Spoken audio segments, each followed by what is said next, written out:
What is the mission of the U.S. General Services Administration's Technology Modernization Fund Program Management Office?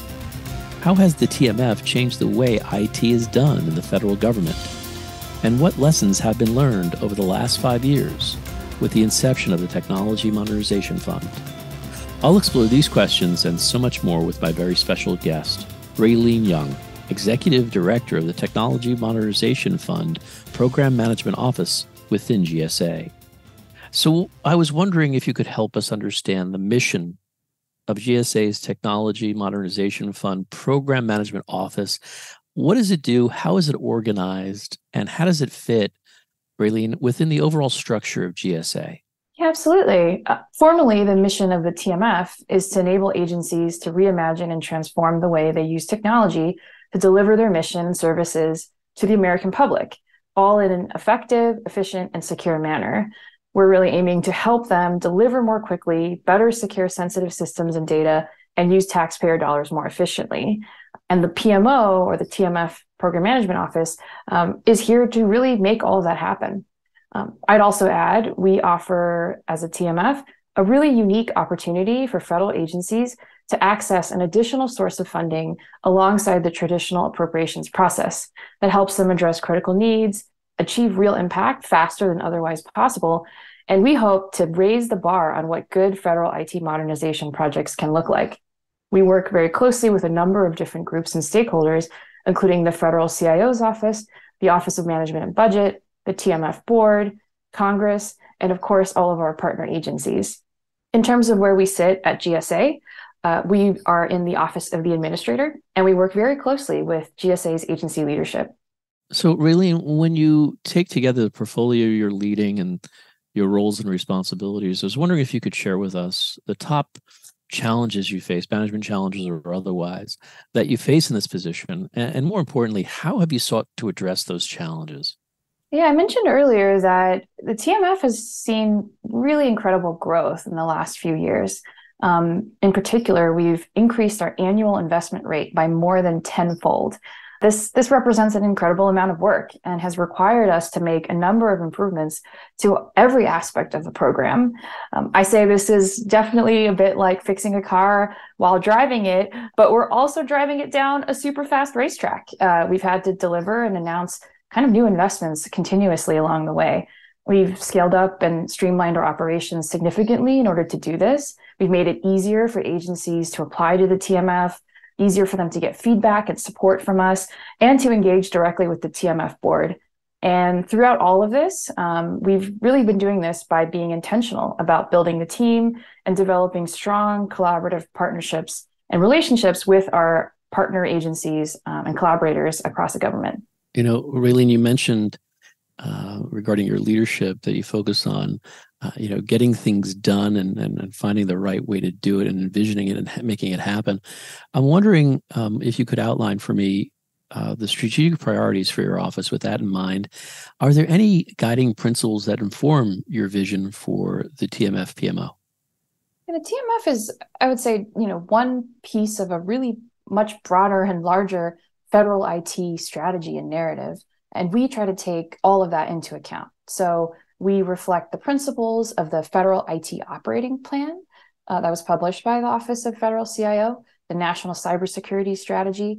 And we also integrate the focus of key executive orders, such as those on improving the nation's cybersecurity and transforming the federal customer experience and service delivery to rebuild trust in government.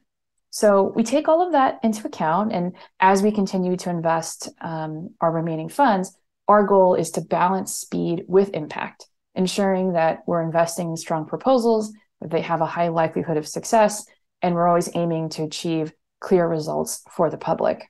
To talk a little bit more about cybersecurity and customer experience in particular, we've seen that each of those topics alone have billions of dollars worth of technology modernization that is still needed. And so in some ways, we are playing a small but mighty part in trying to further both of those topics for the government. Last June, in June 2022, we actually announced a special allocation of $100 million aimed at customer experience, specifically to deliver a secure, modern, digital first government experience for the American people. And that allocation was also focused on high impact service providers, which are federal agencies that support the most critical interactions that people have with the government, as well as looking at holistic life experiences that people go through that might require them to interact with different parts or multiple parts of the government at once. For all these areas, we've convened working groups of subject matter experts in cybersecurity and customer experience, and they have people from across different federal agencies that work closely with us to review proposals and help the board make, better and stronger informed investment decisions. That's excellent. I'd like to transition into the process and dig a little deeper. Could you describe for us the process of assessing the TMF? And where I'm going with this is, what kind of investment strategy are you pursuing, and how are you going about selecting projects for funding? Is it all at once, or is it based on milestones? How is that working? Yeah, these are some great questions. And I guess I should say one thing that we're really excited about and try to be transparent about is everything that we do is generally published on our website. So if your listeners are curious, you can go look at tmf.cio.gov and various sections like /process or investments, and they kind of walk through a lot of this in detail.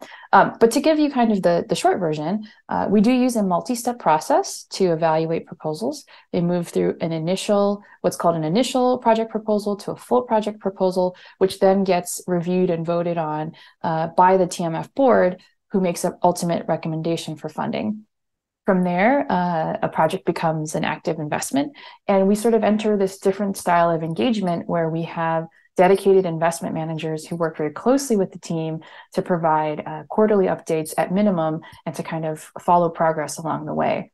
I would say if you're at an agency and you're interested in applying, we have a full service team of financial and technical experts that's here to work with you as you move through the process. So we are here to help agencies prioritize the right types of projects to move forward, to build a strong case for the board and a strong proposal, and even to practice your pitch and rehearse, what it might be like to actually engage with the board.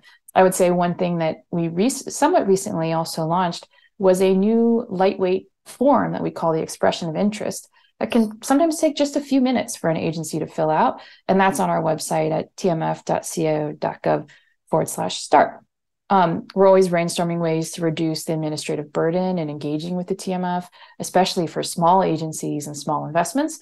So we're looking always for more ways to do that faster and better, and we hope to share more in the coming months. You also asked about the investment strategy, or how are they selected, and is it all at once? And actually, this is a great question that I love to talk about, because the question around is it funded all at once, I think ties to, I would say, one of the most interesting aspects of the TMF. And that is that we take what we call an iterative incremental funding model.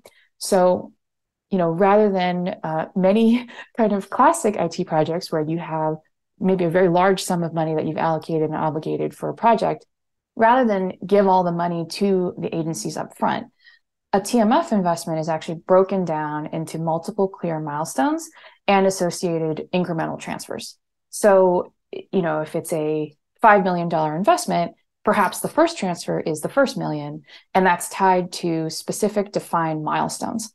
Agencies then, start their work, and as they make progress, they demonstrate progress against those defined milestones in order to, obviously show results and get feedback, but also in order to kind of unlock each subsequent transfer of funding. So I think this is really unique and kind of ties into a lot of the ways that we provide oversight and try to increase the success rate of TMF projects. I think also, I guess, in terms of the strategy, I'll just talk a little briefly that we have both focus areas, which I've mentioned, I think I mentioned for the American Rescue Plan around cybersecurity, customer experience, shared services. But we also take this kind of inbound or bottoms up approach tied with a more proactive kind of top-down approach. And just to explain that, I think that the more inbound side is where we receive proposals from agencies. Agencies have an idea, They work with us, they submit a proposal, and we kind of go through that process. We do a lot of outreach, including attending agency working groups and convenings, and we reach out to agencies to encourage them to apply. But I would say that is a more inbound driven, bottom-up driven style of engagement. In terms of the more proactive, strategic, maybe top-down opportunities, that's really driven by a lot of the work I mentioned to kind of tie into the federal IT strategy and the work of our board chair, Claire Martirana. So her team in the Office of the Federal CIO has been leading an effort to work collaboratively across the government to just identify high priority systems in need of IT modernization that would benefit from the TMF funding and expertise. So these are systems that have been designated by groups like GIO as high value assets or other critical assets or high priority systems. And so in those cases, we have people at the federal CIO's office and the TMF just proactively talking to them and seeing what are ways that the TMF can help. And these are really being driven from our bird's eye view perspective that we have that is quite unique and very central and I think very integrated into many different agencies. What kind of effort am I looking at? What does the proposal development process look like in terms of level of effort, in terms of what you expect to receive from an agency? And then if you could answer, I offer the proposal to you folks, I submit it. How are they evaluated, awarded, based on what criteria? And the other level is, has this changed over the last 5 years on how you do this, how you accept submissions, how you evaluate submissions and award them? Has that process evolved? It's a great question. And I think that first part of, how much work is it is something we get asked a lot as well, right? For people who are considering it or trying to look into it. I'd say in some ways the artifacts that are required are pretty straightforward. They're in the form of these written proposals. So the initial project proposal is just a few pages, and it's a way of kind of documenting what are you trying to do, what's your approach, what's the real impact on the public or on your agency mission. But I think the challenge that agencies might face is it does take time to build kind of the case for that work and get support from agency leadership. So we think in some ways the time to write down the proposals may not take that long, but you do have to add all that cycle time to kind of garner support for a project within your agency. The same thing happens in the second phase. So, the first phase is lighter weight, and then it gets submitted and voted on by the board. And then the second phase has a more comprehensive proposal that includes further detail on the financials, the incremental transfers and milestones that I mentioned, and even a live presentation to the board. So that step is definitely more weighty. But I'd say in both cases, we have seen some agencies fly through the process with just weeks at each phase because maybe the team is just really ready to go and they have a lot of support and this was a priority. We've also seen some agencies take much longer, and maybe it's just they have limited resources or it's just something that it's just taking them more time to get through. So I'd say inherently the process itself can be quite lightweight, but we see variance in the time based on just in more of the internal agency kind of consensus and review. We are here to support. So as my staff is on hand to review drafts, to answer questions. I think they'll even, maybe pretend to be the board and do a sample pitch. And so we're here to help. And often, we try to be as responsive as possible to speed every step of this up. In terms of how they're evaluated and how investments are made, we do look at a number of different criteria. These include, and these are things that the board really actively considers, including ultimately the impact on the agency mission. Really do emphasize what is that public user impact, what are the expected outcomes, certain topics like improving security and safety of user data, what's the feasibility, what are the odds of success for this project, which is often tied to the strength of the team or the quality of the execution strategy. And we kind of also look at other areas, including cost savings, operational efficiencies, how much are outdated systems being replaced and moved to more modern platforms. You also asked how much has it changed. In some ways, it has not changed a lot. The initial project proposal and full project proposal steps, that's pretty much been in place since the beginning.